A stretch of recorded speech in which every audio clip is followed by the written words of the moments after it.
جنگ، ناامنی، کشتار، ویرانی. در این روزهای جنگ چگونه باید رفتار کنیم؟ کانال رصد تو این ویدیو به بررسی واکنش مردم در جنگ میپردازه و پیشنهادهایی برای این ایام ارائه میده.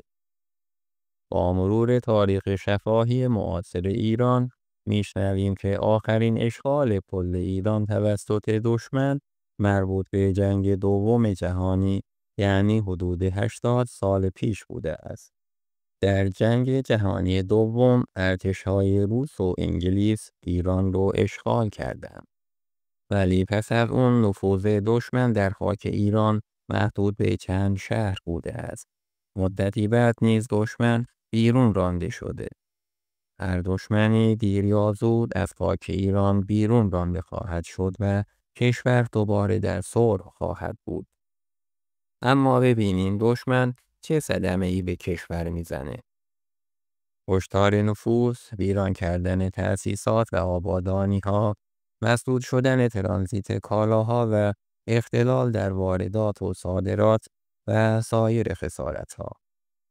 همین صدمات به کشور متخاصم نیز وارد میشه و در مقایسه با کشور پهناور و پرجمعیت ایران دشمن بیشتر خسارت خواهد دید، چون ایران در مقایسه با بسیاری از کشورهای منطقه وسیع و پرجمعیت هست و در اندک مدتی میتونه همه کاسی‌ها را جبران کنه و از نو بسازه. اما از این سو خودمون هم میتونیم با رفتار نسنجیده به خودمون لطمه بزنیم. این مسئله در صف‌های طولانی پمپ بنزین‌ها و نانوایی‌ها دیده میشه. مردم نگران از آینده کشور، چیزی که به نظرشون میرسه جمع کردن آذوقه غذایی و بنزین و هر معیشت دیگر هست. داشتن ذخیره بنزین در شرایط عادی کار عاقلانه‌ای نیست، چون که نگهداری بنزین در خانه کار خطرناکی هست، اما در شرایط غیر عادی به اندازه‌ای که انسان رو از مهلکه نجات بده لازم هست. به نظر میرسه ذخیره کنندگان بنزین روزی رو در نظر میگیرند که بخواهند در شرایط بحرانی خودشون رو از شهر به روستای خیش یا یک مکان امن برسونن. اما ذخیره کردن نان لواش تا چه حد میتونه کمک کنه؟ بهترین شرایط نگهداری نان لواش نگهداری پشتیده اون هست که اون هم پس از چند روز بیات میشه و پس از چند هفته نیز دیگه قابل خوردن نیست و اگر خورده بشه همراه با نان احتمال بیمار شدن نیز خورده میشه. تا حد ممکن اگه میتونید به صف مردم در نانوایی ها نپیوندید و به جای اون گندم تهیه کنید. حتی اگر در نگهداری گندم خیلی خبره نباشید، به راحتی میتونید اونو تا 1 سال نگهداری کنید و به صورتهای مختلف اونو بخورید. روش اول تهیه جوانی گندم و خوردن اون هست که خودش به تنهایی یک غذای کامل شامل چربی و کربوهیدرات و ویتامین ها هست. روش دوم پختن گندم به صورت آبپزه. شما میتونید گندم رو با آب و کمی نمک بپزید و بخورید. گندم خودش به تنهایی خیلی خوشمزه هست. روش سوم درست کردن سوپ گندم هست. با افزودن کمی مکلفات دیگه‌ای که در دسترس دارید، میتونید سوپ خوشمزه و مغذی با گندم درست کنید و بخورید. روش چهارم تهیه گندم بوداده است. گندم رو توی ظرف چدنی یا آهنی یا حتی رویی میتونید رو آتیش تفت بدید و آماده خوردن کنید.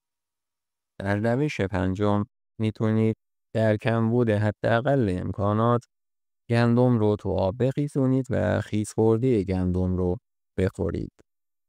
ذخیره سایر حبوبات مثل نخود و لوبیا و غیره هم مثل ذخیره گندم خوب هست. مردم با تشکیل صف‌های طولانی در نانوایی‌ها ناامنی رو به جامعه القا و تزریق می‌کنند و ضعیف شدن روحیه انسان اولین پیروزی دشمن خواهد بود. پس از تأمین غذای خانواده، مسئله دوم تأمین امنیت خانواده هست. در شرایطی که کشور دچار بحران بشه، قبل از دشمن خارجی، این خود اطرافیان هستند که یا از روی نیاز و یا از روی طمع به اندوخته انسان دست درازی می کنند. برای چنین شرایطی باید آماده بود.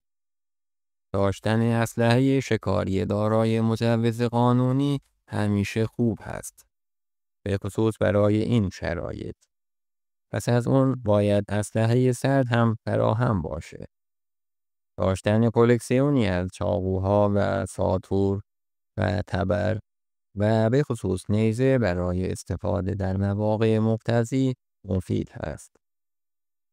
اما یک سلاح کاری دیگر نیز وجود داره که همیشه به ویژه در شرایط بحران بسیار کارساز هست و اون داشتن دل و جرأت و امیدواری هست.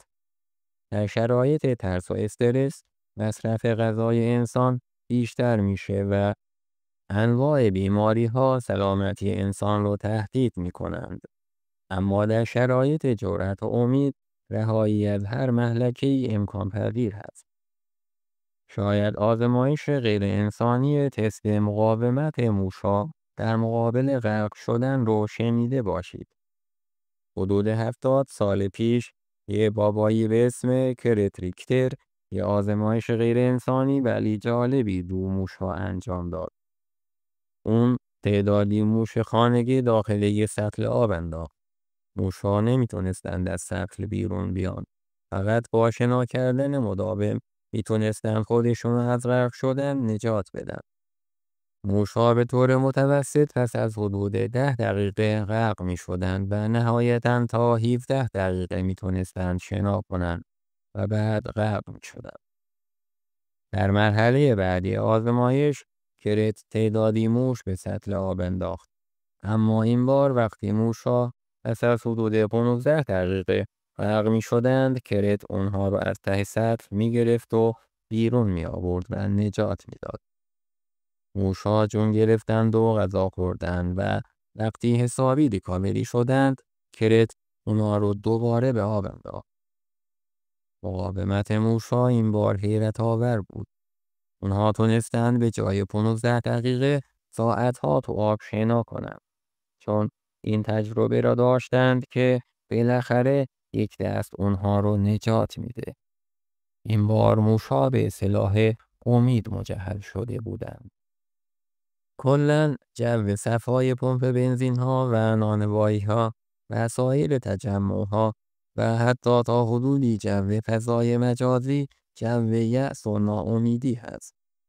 چند ساعت در این صفا گذراندن امید به زندگی رو میتونه تا حد صفر کاهش بده.